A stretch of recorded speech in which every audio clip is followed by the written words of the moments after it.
Ooh-wee. My name is Amy Spain Duncan. I am an alcoholic. Hi, guys. My sobriety date is March the 6th of 2010.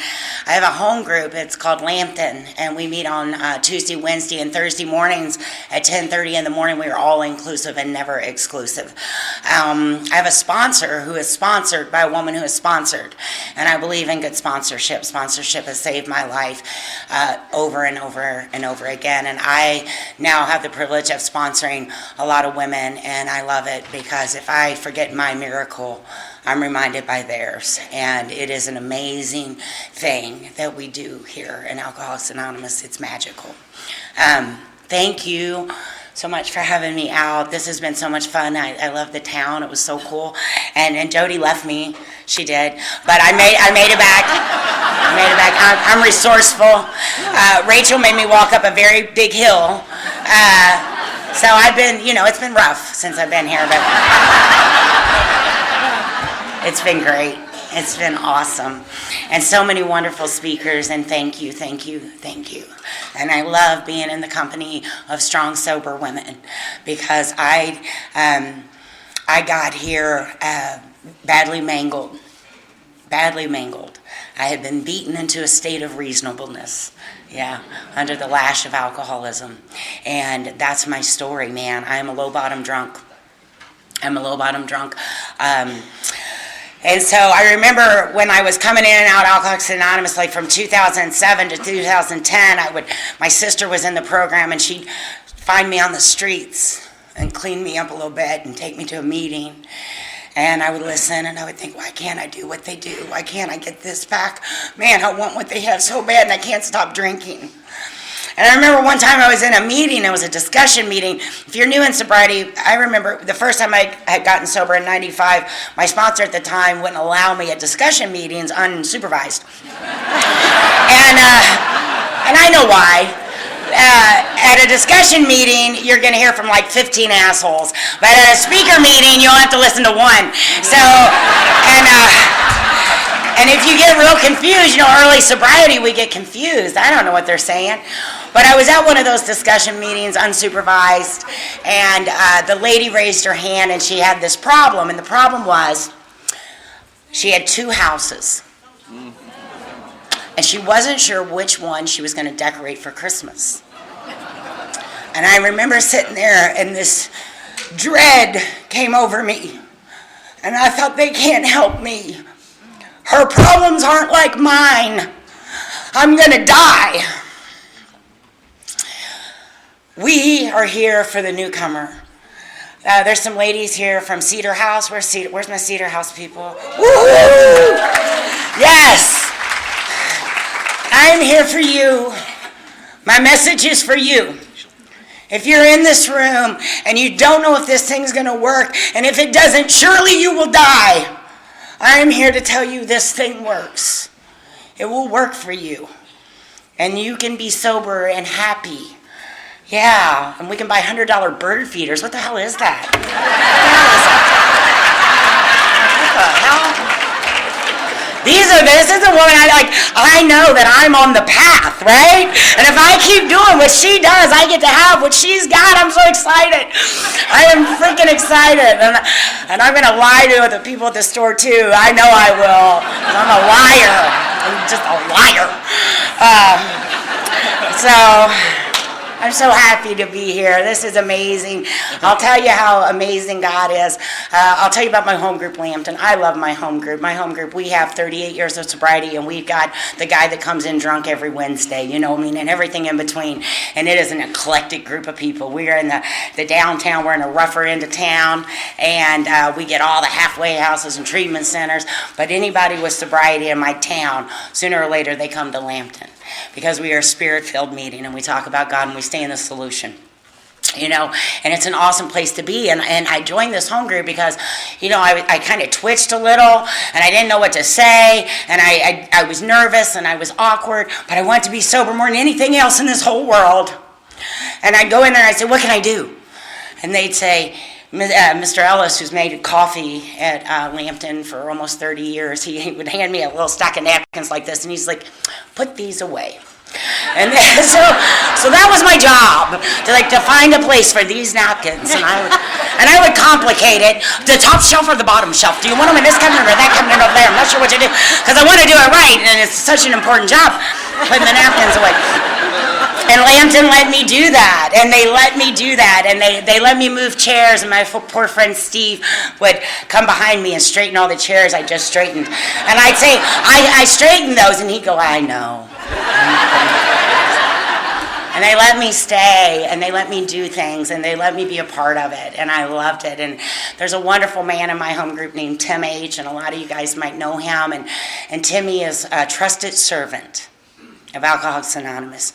These are my heroes. These are the men and women that I want to be like when I grow up. And we had this crazy lady. Did anybody got a crazy lady in their home group? We have, right? She threw the Thanksgiving turkey at some home group members one year. I mean, Anyway, this thing had happened. And there was this big discussion in the home group, what were we going to do? We want people to feel safe in the home group, and how are we going to address this, and what should we do as a group about this particular person? And Timmy was out of town, and they said, we'll wait, and we'll have a home group meeting when Timmy gets back. And I had only been in the home group a few months, weeks. I'm putting away napkins. I'm trying to do everything right. And I thought, something bad's going to happen, right? Because she acted poorly. And I'm holding my breath because I'm thinking, can they kick you out? I didn't even know that was a thing. I could be in trouble here. And I'm holding my breath, and Timmy comes back, and we're sitting there, and we say a prayer, and we open the home group meeting, and all eyes fall on Tim, and we say, what will we do? Because he's our trusted leader. He's our trusted servant. And he took a deep breath, and he looked down, and he said, what would the master do? And I knew Lambton was my home group, and it was going to stay my home group, because we are going to always be all-inclusive and never exclusive, and we're going to, work around that. And so I love my home group is also a 3 legacy home group. And what that means is a 3 legacy home group is based in service, unity, and recovery. We have a lot of men and women in our home group. Lambton takes a meeting to the men's dismiss house, which is an incarceration program.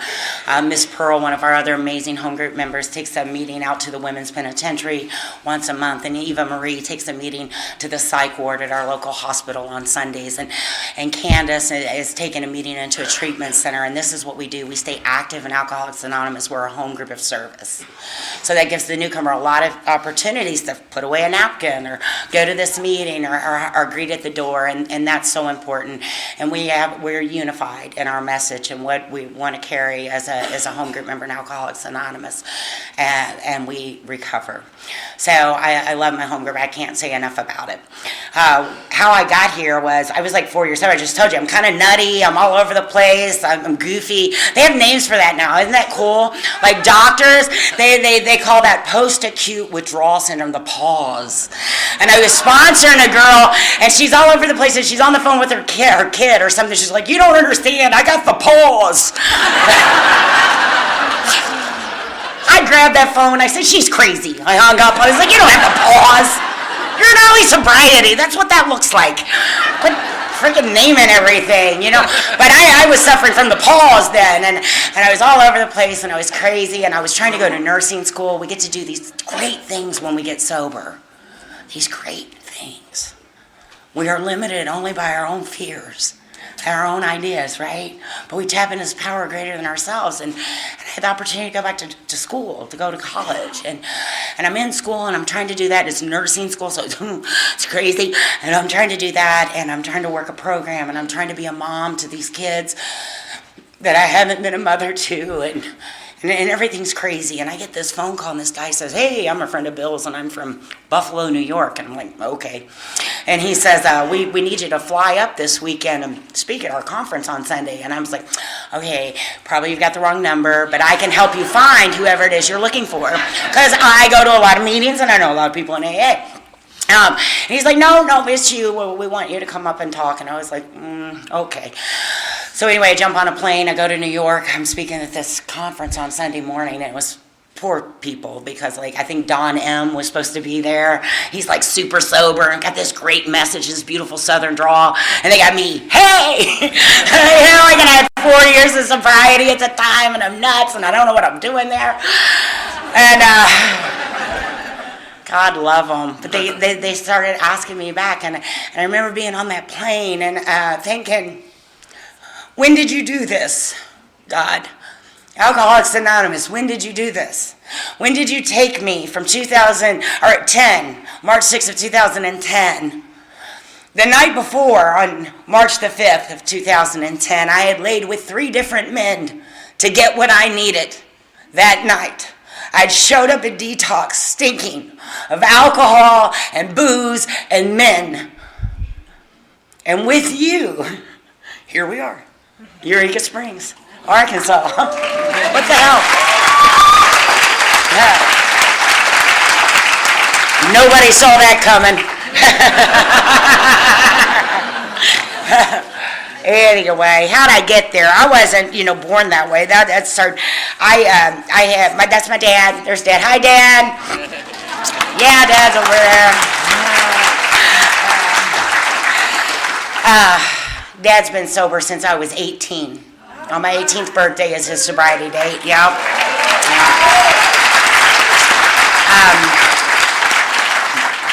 Because he didn't get sober till I was 18, I missed him growing up. Right?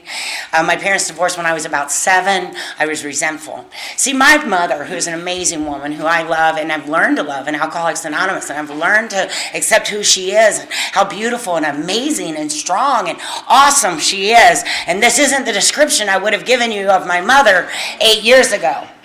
Because she was overbearing and she was judgmental and she was critical and I didn't even think she liked me. Honestly, I was pretty sure, she was sad I was her child. I seemed to be a burden to her. And this was my sick, twisted perception. Today I can tell you my mother is amazing. She's one of the strongest women I've ever known. And she grew up in an alcoholic home and she knew what alcoholism looked like. And when my dad started getting into the grips of his disease, she knew to get me and my sister out of there. And she made a decision in the 70s. She gave up everything she believed. See, she grew up thinking she would marry him and they would have kids and everything would be okay. And alcoholism stole that from her. And she had to reinvent what that was going to be and what her life was going to be. And she was tired. I remember that. We make people tired, And I remember little and she would be buttoning my coat and I think she would fall asleep and I'd say, Mom. And she'd say, I'm just resting my eyes. Any moms do that, right? She was exhausted. She was exhausted, but she kept on and she worked hard and she did amazing things and she raised me and my sister and I didn't like her. I wish my dad hadn't bothered me, and she had made this, dictatorial resolution that affected everyone, and I hadn't been consulted, so I was pretty mad. And that's how I grew up. That was my first resentment. And then we moved. I lived in a cul-de-sac, and we moved to this little town that said population 85, and I'm a city girl, and I did not belong in population 85, and everybody was different, and their moms were stay-at-home moms and Girl Scout leaders, and their dads were tobacco farmers and drove school buses. And my mom was a bank executive, and they didn't have stepfathers. And my stepfather was an engineer for a plant, and I was a latchkey kid, and I was different than them. I was different from them, and I knew that. And another thing that made me different were my behaviors, because I'm a fast girl. I'm a fast girl. I like boys, man. They're my favorite. And I love it. I love it. I tell you, so I acted inappropriately from a young age because young ladies aren't supposed to act like I acted. And I remember by 8th grade year, my mom sent me to an all-girl Catholic high school because they kind of slowed down the roll. And I got there, and those girls were normal 13 and 14-year-old girls, and they said, we don't kiss boys, and we don't smoke cigarettes, and we don't drink, and we don't cuss. And I said, me neither. Nope. I would never do any of it. That sounds awful. And the truth is I had done all those things and I did all those things, but I knew that suddenly you weren't going to accept me if I told you those things about me. And so now I'm going to keep that a secret. I'm not going to stop doing it. I'm just not going to let you know about it because you're real uptight. I don't have a good time at all. And I drank from that, from 7th and 8th grade and freshman year, and I drank, and I loved alcohol. I fell in love with alcohol. Alcohol did for me exactly what it was supposed to do. It did exactly what it was supposed to do. And I wasn't as skinny, and my teeth weren't as crooked, and I had boobies, and I could dance, and people liked me, and I didn't care. I didn't care that you might find out. And but this weird thing happens to me. I'm an angry drunk. And not always. Sometimes we'll have a good time, but other times we're not going to. And you don't know, and I don't know. But I lived in this justified anger, man. And I saw tears, and I still have to work on this. This is something I still deal with. Tears to me mean two things. You're a victim, and F that, or you're trying to manipulate me. And so I don't know how to allow someone to express emotion, because I don't allow me to express emotion. I don't allow me to be sad or to be affected. Alcoholics Anonymous has allowed me tears. What an amazing thing. I didn't cry probably the first 3 or 4 years I was sober, and I'm driving down the road one day, and I can't even see. I have to pull over. I call my sponsor. I'm like, what is happening? Something's happening. I don't know what's happening. I can't go cry. God loves me. And she's like, yeah, he does. That's awesome. Pull over. Okay. Because we put out these walls, we put up these defenses, and, Clancy talks about that teflon shield, man, that surrounds every alcoholic, and frothy emotional appeal, man, it can't get through that. It can't get the bounces right off. But if you stand before another alcoholic and their message carries depth and weight, it can pierce that Teflon shield and get to the alcoholic who still suffers. So I'm a mess. I'm angry. My mom, my poor family. I put my family through so much. I was institutionalized the first time at 15 for an out-of-control teenager or whatever. I was just doing me. Anybody else feel like that? I'm just, why are y'all so upset? Everybody calm down, who cares if a 14-year-old's missing for 3 days, Just no idea how I affected others. I lived in my own little world, and I drank, and I acted inappropriately, and I got the results of that. I got all the results of that. I got the loneliness, and I got the bedevilments. I got the bedevilments, man. I was having trouble with my emotional nature. I was having trouble in relationships. I couldn't hold a job. Everything that says that was me, and it was me long before I found you. But I couldn't see that. I never connected the dots. I changed high schools 4 times. We never moved. My stepfather was not in the military. I changed high schools because when you get tired of me or you find out about me, I'm going somewhere else. See, those girls at that all-girl Catholic high school, they soon found out about me. And they said, no, you're crazy. And you can't sit with us at lunch. Yeah. And I was like, damn it. And I don't know how to be accountable. See, I have no skills in saying my part was this and I apologize. No, I give you the burden, I keep it moving. It's your fault. You're uptight, you're judgmental, you're critical, you're blah, like my mom. And I'll find people that accept me just the way I am because God made me, I must be perfect.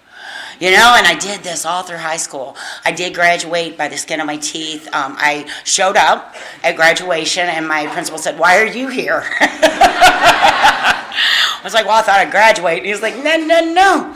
Apparently they have a law in Kentucky about days attendance. And you have to be there so many days in the year to actually graduate. I thought that was a tricky law, and nobody really had explained it to me.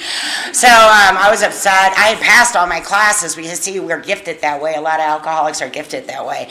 And I could pass my classes, and just because I could get a B and didn't really have to come. So I felt like that should be a star or something, not a punishment. Like somebody should go, look how smart she is. We should let her go. So anyway, my mom made some phone calls because my mom's always bailing me out and she's saving me, and she made some phone calls and they let me graduate. And I graduated high school. And I got pregnant that summer. And I had my first daughter at 19. And Sarah deserved better. She was born to an alcoholic mother, a young alcoholic mother, a 19-year-old nut with a baby, Thank God for my mom. thank God that she provided stability in that child's life, that she provided love for that child, because I'm incapable. See, I'm supposed to love this kid, right? Because people are supposed to love their kids. But something's wrong with my emotions, and something's wrong with my ability to love or be loved. You know, something's wrong with me. I don't like me, and I can't like you, and I can't like you even if you pass through me. Even if you were born of my womb, I will still put my needs before yours, because I'm selfish, and I'm self-centered, and I'm self-seeking, and I'm full of fear, and I am very inconsiderate. And that's what untreated alcoholism looks like. And that's what I was, and that's who I was. And it was more important to me to find a man than to take care of that little girl. And there were men in and out of her lives, because they were in and out of my lives, because for some reason they wouldn't stay. Go figure. Because I'm nuts. And I'll cuss you out, and I'll fight you, and I'll try, I'm just nuts.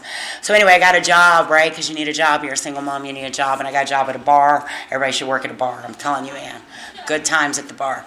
And I'm drinking all the time, and I start dating the bouncer, because that's smart, right? Because if you like to fight, you want a worthy opponent. So I started dating the bouncer. Let's see how tough you really are. And, buddy, we fought, and I was not abused. I really believe that most of the time this man was defending himself, because I will make you, put up your dukes or die. I can come with a knife. Just psychotic. It's crazy and unpredictable in every way, and loved it. The crazier I owned that stuff. I remember. One of the country singers wrote a song about the guy was cheating, so she tore up his truck. How'd she know? I was doing that stuff way before she wrote about it, let me tell you. I carried a knife in my boot, and if I saw your car at the bar, I'd do all 4 tires, because you might have 1 spare, but you ain't got 4. And I'd come in, buy a drink, and wink at you from the end. Yeah, I'm crazy. Damn. And here's what I want to tell you, and to all you men out there, thank you to the men who love crazy women. There are men out there that just love that stuff. It's like the nuttier you are, the more they like it. Thank God for them. Most of them are alcoholics too, because a normal person would be like, holy shit. But I would find you, or you would find me, or whatever. And I had another baby, and I had my daughter Alexandra, and I loved her, and I loved Sarah, and I wanted to be a mom. I wanted to be the mom my mom was. I wanted to feel the things you're supposed to feel when you look at your kid. I wanted to come home on time, and I wanted to cook dinner at 6 and give them baths at 8 and read bedtime stories and say prayers before they went to bed, because I knew that that's what people did, but I couldn't do that. I didn't do that. My needs always came first. What I wanted to do, I was going to do that tomorrow. The alcoholic's good at tomorrow, man. Mine was always come Monday. Monday we're going to do better. Start of the new week. We're not going to drink as much. We're going to take care of those kids. We're going to make the PTA appointments. Yeah, we're going to be present come Monday. Come Monday. I had Alexandra, and he didn't want a baby, and thank God he didn't, and he took off. But now I'm single with 2 kids, and I don't know what to do. So, and it's not because I'm from Kentucky. This probably happens in Arkansas too. But so what I did was start dating his little brother. Yeah, that happened. I talked him into marrying me. Yeah, I married his little brother, and so now Allie has an Uncle Daddy. And he adopted her. We went on like that other guy didn't even exist. Yeah, he didn't like his brother anyway. So I always say, well, he wasn't my brother, so I like the hell.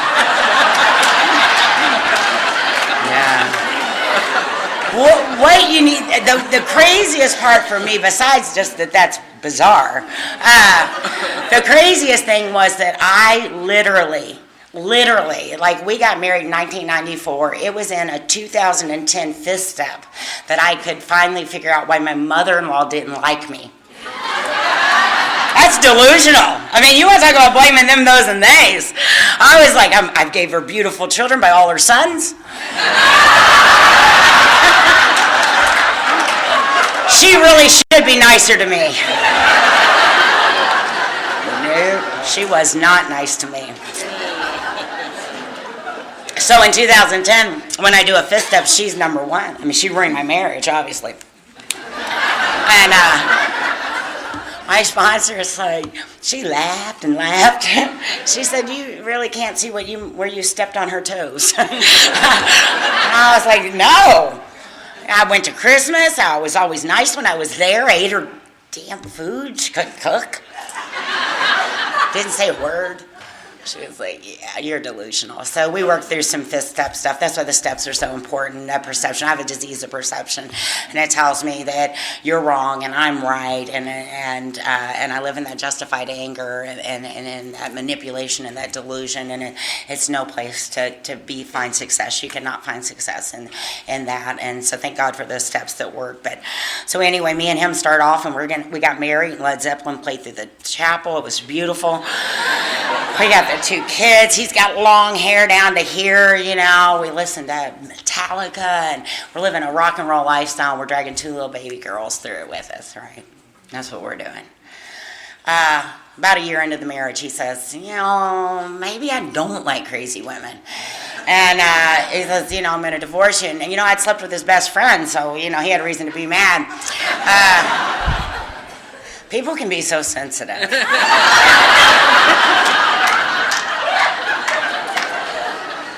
I remember I was talking in Louisville, and that's my hometown, right? And we've got these 2 amazing men and women. We have so many amazing members of Alcoholics Anonymous in my town. I'm so spoiled. I'm so fortunate. But a guy named Bob Wetzel's in the audience, and Miss Faye. All right, and they're like, you know, icons in our program, and they're still active, and they've got multiple years of sobriety.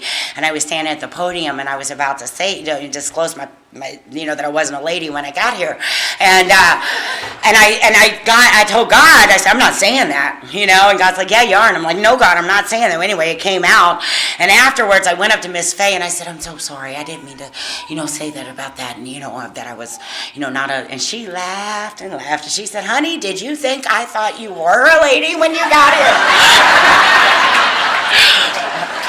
So, anyway.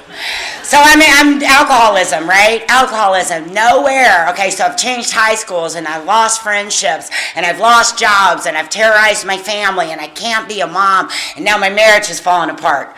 Nowhere in that, nowhere did I think maybe you should stop drinking. I could not connect the dots between what was going on in my life and alcoholism. I just refused to see that. Alcohol was still working for me. It was still my solution. I was not going to give it up for you or anybody else. But for whatever reason, we had this 2-bedroom ranch or 3-bedroom ranch, 2 cars in the driveway. I was an LPN. He was a budding electrician. We had these beautiful kids. We lived on 2 acres, and I didn't want to lose that. That looks like we're okay. And I said, okay. I took the pledge. I'll quit drinking. And he said, that's a great idea. And then later I thought, I wonder if he meant forever.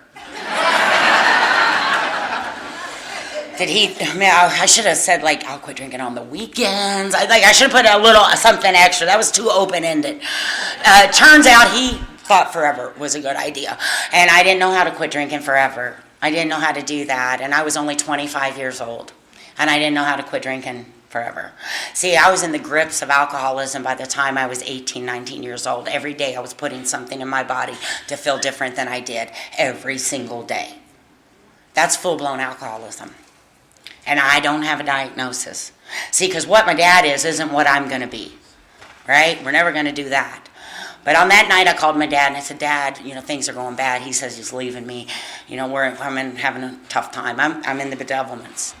And Dad says, well, come. I knew Dad had gotten better, and I thought he was great, and he should have a place to sit with other old men and drink coffee. That was awesome. Don't have to worry about him. And back then, you know, well, some of you will remember, my dad had the same phone number, and that was a big deal. Because I used to have to call my Mimi's to leave a message to see if she saw my dad sometime in the next 30 days, if he showed up on her porch, if she'd have him call me. Because I needed to know he was okay. because I'm an adult child of an alcoholic, and we wake up in fear that our parent is going to be dead and we're not going to know and nobody's going to tell us, and we worry and we carry these adult concerns as small children. But my dad had the same phone number, and I knew how to get a hold of him, and so I knew he was better. I knew things were different in his life. So I called him up, and he said, come see me, and I thought, finally somebody's going to listen to how bad it's been for me, because they've been really treating me poorly. And he didn't. He told me about him, and he told me what you had done for him and how his life was different since he had been with you. And he took me to my first Alcoholics Anonymous meeting, and that was on March 15th of 1995, and it was my oldest daughter's 5th birthday. And I got sober. I hung out with you. I loved you. You smelled good. There were cookies. People were laughing. You said, me too.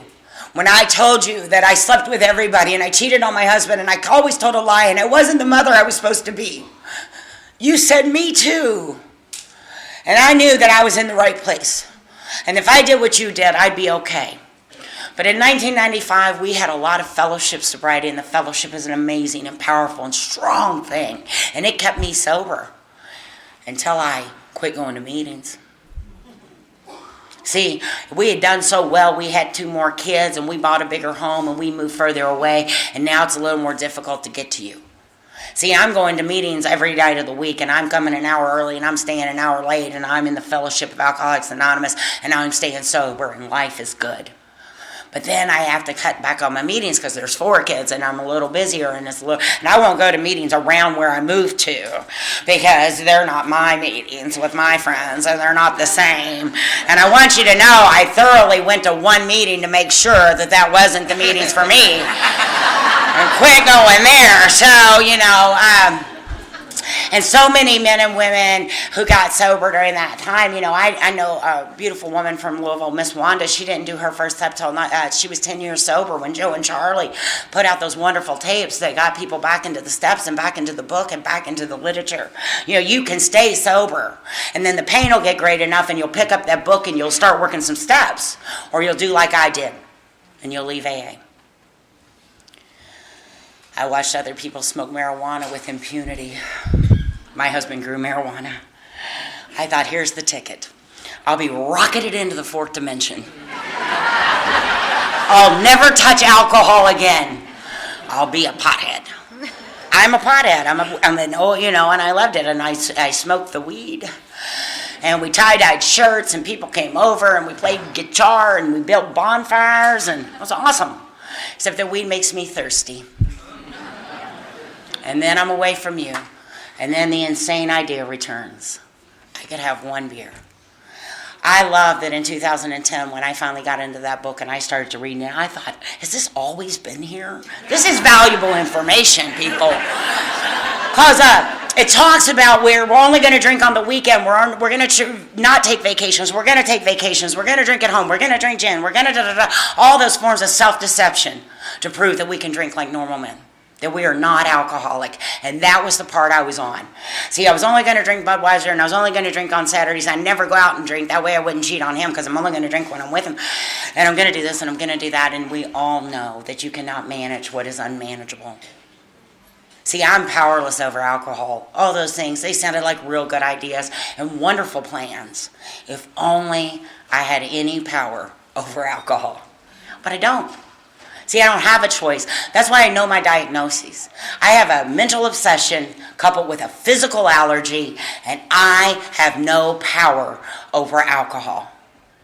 I just don't. And I've proven that to myself time and time and time and time again. The evidence is in. It's a fixed fight. It's a fixed fight. I remember when I left Alcoholics Anonymous the first time, I said to a home group member, if I do drink, I'll come back. I'll be right back if this doesn't go well.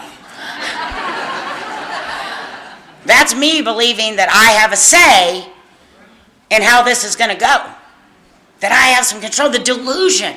My friend Steve says when you get in bed with your disease, it's like getting in bed with a 600-pound gorilla and you don't get to say when it's over. And that's what happened. I had gotten in bed with that gorilla, and I don't get to say when it's over. I don't get to say, oh, I told myself that if I had that drink, I'd go back to AA. I told myself that went well. Nobody went to jail. I didn't beat anybody up. The house is still standing. I can try that again. See, the disease is also patient. And by the time I'm back in the grips, you have no more power and you're back in the delusion, man. That you are controlling things, that things are going to be different. And brand new bottoms waited for me. Brand new bottoms. I came to you I was a homeowner, I was a working nurse, I was a mother of 2 small children. I had cars in my driveway. When I made it back to you, so many of those things were gone. The annihilation of all things worthwhile. See, Bill speaks to me. When I read that book in 2010, I would open that book and tears would fall from my eyes as I'd read, there is a solution. And just those words. Maybe. And I read about page 30, right? Page 30. Why did they drink? Page 30. What happened? Page 30. The persistence of this delusion is astonishing. Many will pursue it to the gates of insanity or death. That's alcoholism. It's alcoholism. It's progressive and it's fatal and it will kill you. And it almost killed me. It almost killed me. I wished for death. I wished for the end. I was at the jumping off point. So we get a divorce. By then we have 4 kids. My beautiful son, Zachariah. My beautiful son. I love Zachariah. He's an idiot. I'll tell you about him later. I love this kid. I'm his #1 fan. Man, I cheer for Zachariah. The girls say that I'd let him starve so that boy would eat. And they might be right. I love this boy. I love him. He's a fool. He called me last couple weekends ago. It was a Saturday morning. He's crying. He lives in Oregon because weed's legal. And he moved out there. And I said, hey, Bubby, what's going on? He's like, oh, Mom, I was having a great weekend. And anyway, me and my girlfriend got in a fight. And somebody called the police. And they told me I had to leave the hotel. And, Mom, I threw my car keys. I said, your own car keys? And, yeah. And I'm like, so how are you going to get home? I don't know. Did you look for the car? Yeah, I've looked everywhere, Mom. I can't find them. I said, well, Bubby, that's a rookie mistake.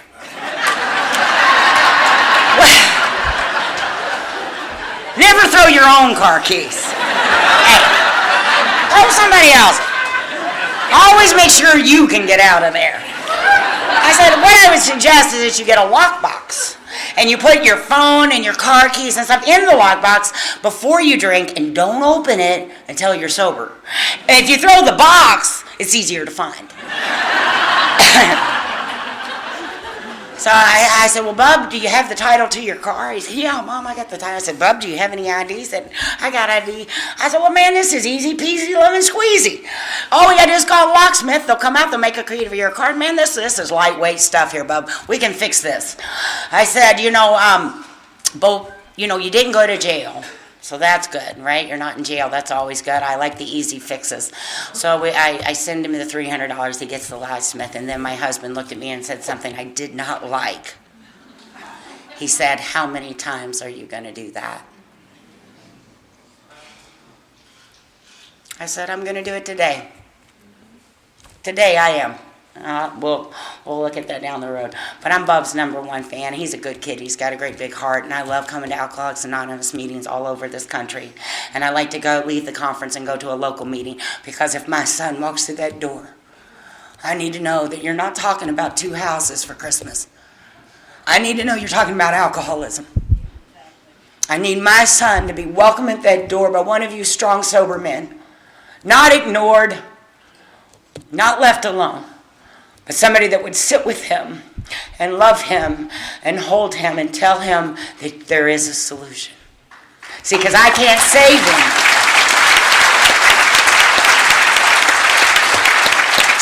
So I'm counting on you.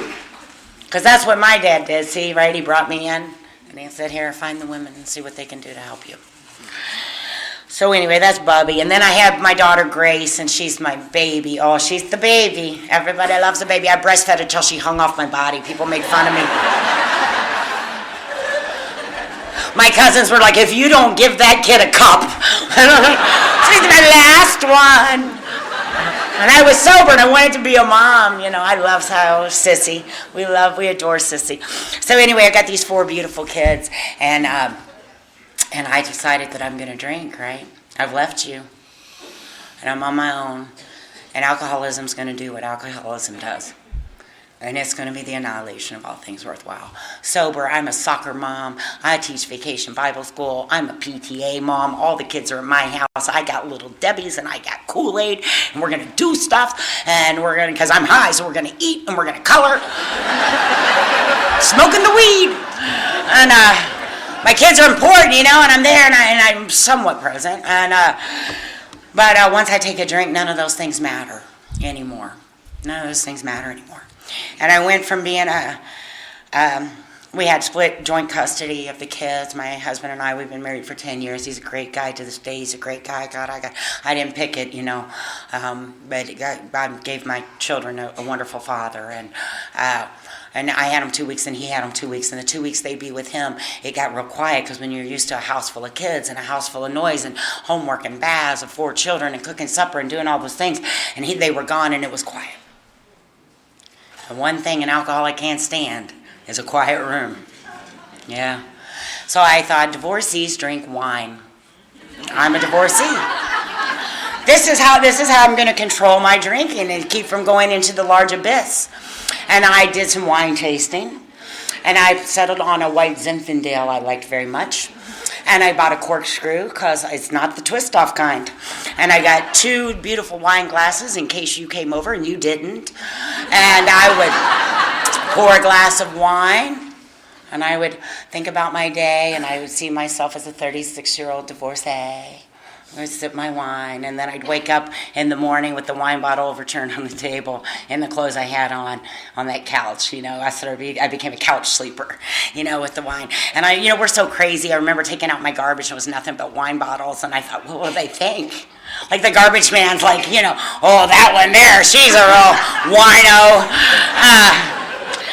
Anyway, so my girlfriend calls me and she says, hey, you need to go out, get over this divorce thing. The kids are gone for 2 weeks. We should go out. We should party. We should live it up. And I said, absolutely, we should party. We should live it up. And I went out to party and live it up, and I met all sorts of people I had no business hanging around. And one of those was this guy, and he drove a Harley Davidson. And I could hear it coming about 3 miles out, and my whole body would shake. I loved him. And he was a real bad guy, and he did bad things, and he liked me, and we rode that Harley. And he's in an Indiana State Penitentiary with an expected release date of 2050. Yeah. But for a while, it was good.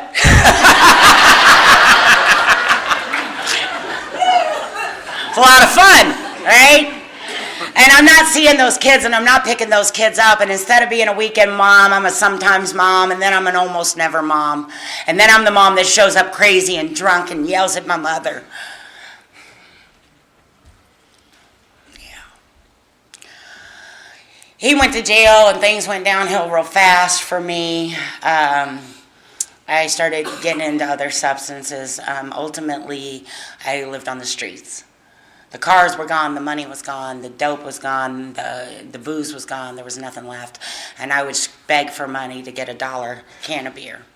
And in fact, my friend Noah, because I stayed in one particular neighborhood when I was in those last years, right? It was a 6-block area of Louisville called Victory Park, and it was literally like 6 blocks, and that's where I stayed. So when someone invites me to Eureka Springs, that's amazing. Because I couldn't get out of a 6-block radius. See, I wasn't in jail, but I had created a prison in those invisible lines, and that's where I stayed, in that area, wandering those streets, doing whatever I had to do to get one more. And for me, that is pitiful and incomprehensible demoralization. And I would beg for change to get the $1 to buy that tall beer, and the guy that owned the local store, and his name was Noah, the store's called Shorty's. Shorty's on 18th, check it out. Anyway, Noah was the proprietor of that store, and I showed up one morning with my $1 I'd gotten together, and Noah said, Amy, the beer's $1.10 today. I said, what? He said, the beer is $1.10 today. And I said, Noah, that's the same beer that was in there last night before I went to bed. I don't know why it went up 10 cents. He said it did, and I fought with Noah. Because, see, I didn't have 10 cents. But I needed that beer. Talking about the gift of desperation. I took that beer. I didn't give him the 10 cents. I think Noah was a little afraid of me. Kind of nutty. I was kind of nutty back then, you know. I weigh $175. I was about 115 pounds then. I was dirty and I was nasty, and I brushed my teeth with the bottom of my shirt, and chased with that natural ice beer. But I had to have that, and if I didn't have it, I shook. And that was my primary purpose. I got up in the morning, and I tried to make this be quiet. I tried to forget the 4 children I'd walked away from. Yeah. I tried to forget the fact that I was doing the things I did on a daily basis to get what I needed. I tried to forget the fact that I didn't know where I was going to lay down that night, or if I was going to get a shower. See, and the alcohol would make that okay, and it would just numb it out and silence it until it doesn't. They were dark times. So finally, 2007, I went to this long-term treatment center called the Healing Place for Women, and it was free, right? Because thank God for that. So it's this free program you can go and get off the streets, and they'll help you get sober. And I went and I signed in. They said, well, hold on, honey. This is a 6 to 9 month program. You can't have a car, you can't have a phone, and you can't have a job. And I said, wait a minute. I didn't have a car, and I didn't have a phone, and I didn't have a job. But my disease said, come Monday, you're going to get those things. You can't go to this treatment center. 2 years went by waiting on Monday. I showed back up in 2009. I still didn't have a car. I didn't have a phone. I didn't have a job. But I thought that was for people who had it real bad off. And I left again. And finally, March 6th of 2010, I had stayed with my dad for a few months in 2009, towards the end of 2009, beginning of 2010. And I thought if I lived with my dad and I drank from his coffee pot and I did what he did, surely I'd get what you all have, and this would stop. It would stop. But you got to do more than drink from the same coffee pot. Yeah. We don't get this thing from osmosis. And I ended up going out one night. I didn't come home, and Dad knew. Because he knows, and he works with so many like us, and he picked me up from wherever I was. And he said, I talked to my sponsor, and I think you need to go to detox. And I called him everything but Dad. And I reminded him of all the hundreds and thousands of men and women he had helped in this program, and how dare he not help his own daughter. He said my head actually spun.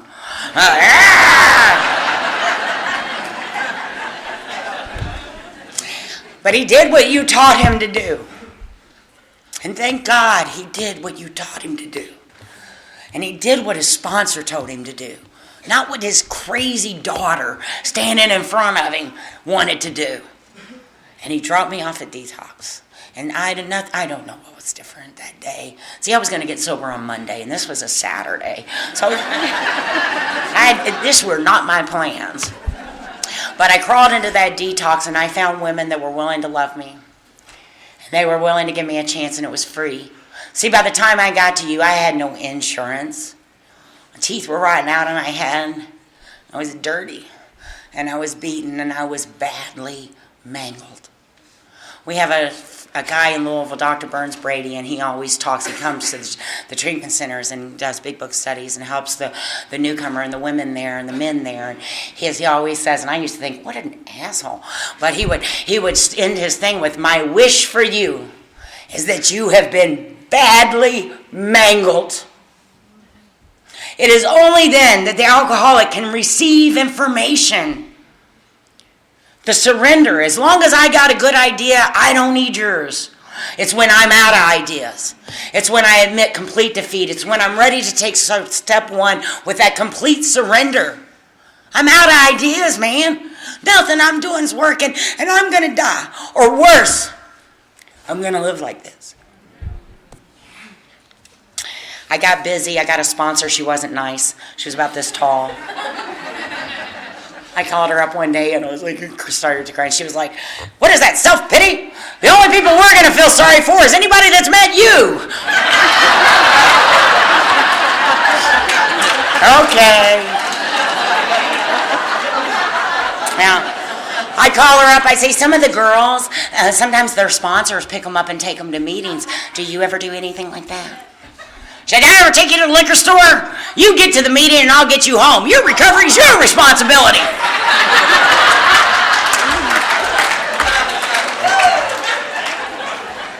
She'd come in, I'd be sitting at the back on death row. She'd not tap me, smack me on my shoulder, and keep walking, and my friends would go, what does that mean? I was like, I gotta go with her. She told me to shake hands with 5 people, sit up front, and always thank the speaker. She told me when I was done to help clean up, put up my chair and somebody else's. She told me recovery was my responsibility, that she was a guide, she was going to take me through that book, and she was going to take me through the steps. But at the end of the day, this was between me and God. At the end of the day. She said, I might get drunk tomorrow, I might get hit by a bus. You better build a support system. You better build a relationship with God. You better do these steps. And we did those steps, and man, we did those steps.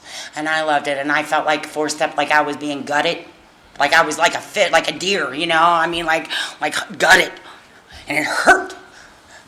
And I told her, I said, this is the pain I drink over. You want me to tell you about my kids? See, so many years out there that demanded a drink. My failure as a mother was my greatest regret. It was the pain that demanded a drink. Because I can't breathe. When I think about those precious children and what they deserve and how I failed, how I fell short. Over and over and over again, in the pain I caused them. And the things they deal with today because they had an alcoholic mother. And we put all that down on paper, right? And then I told her about it. And here's the beauty. If you do these steps in order, and you get to that 6th step, see the original transcript, we humbly on our knees. See, that's what I did. The 5th step drove me to my knees. It drove me to my knees. And I had no other choice but to beg a God I didn't understand to remove the things from me which stood in the way of my usefulness to him and to my fellows. Whatever that was in me that made me not be a mom, pull that out of me. Make me your creation. Make me better, please. And I begged him. I begged him that I would not be that woman again, that woman that was capable of those things. Only he can fix that. I can't fix it. My sponsor can't fix it. There's not a meeting in the world I can go to that it's fixed. So I humbly on my knees asked my Creator to start removing those things from me that stood in the way. And man, I walked out of there a different woman. I had a spiritual experience in that bathroom.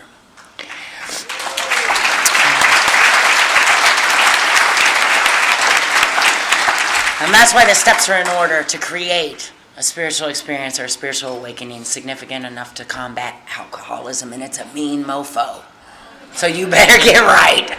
You put up your dukes, ladies and gentlemen. It's coming for you, man. And then I got busy in 8 and 9, and my amends were great, except seeing my kids. They said, Mom, we want you to keep doing what you're doing. And I was like, ugh. I go to a lot of meetings. All of it? And they're like, yeah, all of it. And I do the same thing at 8 years sober to stay sober that I did at 8 months to get sober. My program hasn't changed a lot. I sponsor women, and I wasn't doing that. Thank God I wasn't doing that at 8 months sober. I sponsor women, but I'm still involved in my homework, and I still go to meetings, and I'm still praying to that God that I don't understand, but he understands me, and that's enough. Because I have a willingness. A willingness. Yeah.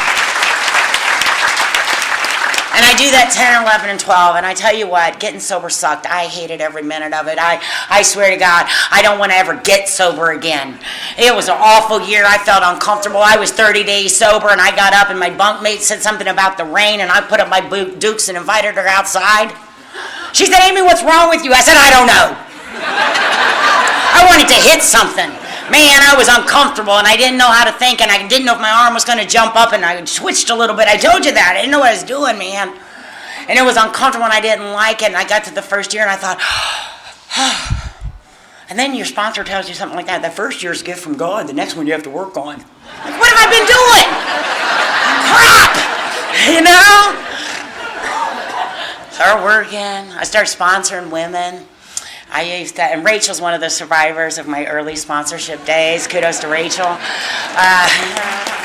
And she can tell you, I've mellowed. I took the 12th step and made it a 12th stomp. And I was very passionate. And I came from the streets, and I was like, you want to live? You want to die? If you want to die, that's none of my business. Get away from me, you know? And I was, women would be crying. And that sponsor I had, she left AA. And I was in a position that I needed to get a new sponsor. And I want to tell you that this woman, I'd been talking to her for a while. She had about 14 years of sobriety at the time. And something tragic happened, and her son was murdered. And so many of us were getting together because that's what AAs do, and we were taking food to her house, and we were going to be with her, and we were taking her by the hand, and we were dragging her to meetings, and we were praying with her, and we were around her, and I watched this woman do something that I think I can't do. And she did it with grace, and she did it with dignity, and she did it sober, and she did it in the rooms of Alcoholics Anonymous. And I thought, man, that's my greatest fear, right? That something would happen to one of my kids, and she's done that. And see, there's not a problem among us that hasn't been met. There's not a problem among us that hasn't been met. You think you're the only guy with that problem. You think, that's your ego. How in the hell could you be the only person with that problem? You know, there's somebody who's had that problem, and they've gotten through it, and they stayed sober, and you find them, and you ask them what they did, and most of the time they did it in these seats. See, we keep coming to meetings. We trust God. We clean house and we help somebody no matter what. And I asked that woman to be my sponsor. And she had buried her son 4 weeks before. And she said, Amy, I'm crazy and I'm nuts. Why would you want me to be your sponsor? I said, because you just did something I don't know if I could do. And she is gentle and she is kind. And she taught me that the truth doesn't have to be yelled. Yeah, she taught me how to sponsor with love and detachment. Right? I'm not going to get drunk on your lies, so I don't have to scream at you about them. You want to lie to me? Lie on. How long you got? Your lies aren't going to get me drunk.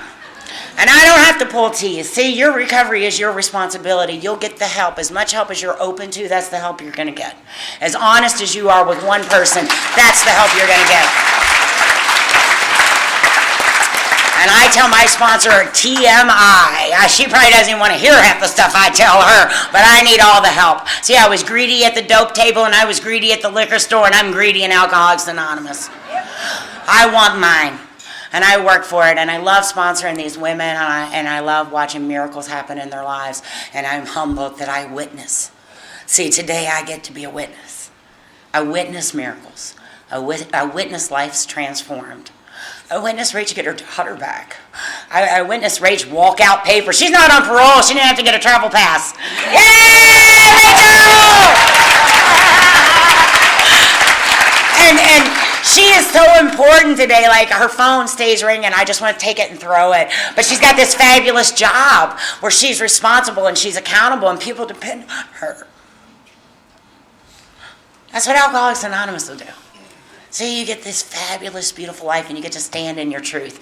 In 3 months, I'll finish my BSN. I'm super excited about that. Yeah. I'm a neurology nurse, and I get to travel between different hospitals. I was invited. I wasn't even looking for this job. I was invited to join this elite team of nurses that are kind of like we do in Alcoholics Anonymous. They stay ready. So you get the call and it tells you where you need to go, and you're trained and skilled to go wherever you are needed in that hospital. So it's a vast array of training and an ability to function and get along with every unit and take care of patients of any shape, size, or form. And God gave me that. See, I didn't know if I'd go back to nursing. People said, don't go back to nursing, you're new in recovery, blah, blah, blah. And my sponsor was like, oh, please. What are you going to do, wait tables? You're a freaking nurse. Go to work. She said the drink problem has been removed. You have recovered from a seemingly hopeless state of mind and body. Go to work and do what you're there to do and be on time and smile and be nice and be grateful. And I've done that, and so many wonderful things have happened just by following that good, simple direction. When I was in nursing school, I called my girlfriend Beth. I said, I don't know what to do. How am I going to go to the meetings? I got another test. They've asked me to speak. And Beth said, Amy, over there's Beth's a nurse practitioner in the program. And she said, over the years, lots of women have called and asked me, how do I get through nursing school? She said, you're the only woman that's ever called and said, how do I stay sober while I go to nursing school? Make sure that you are putting your sobriety first, because if it doesn't, nothing else will matter. See, all those things will be gone.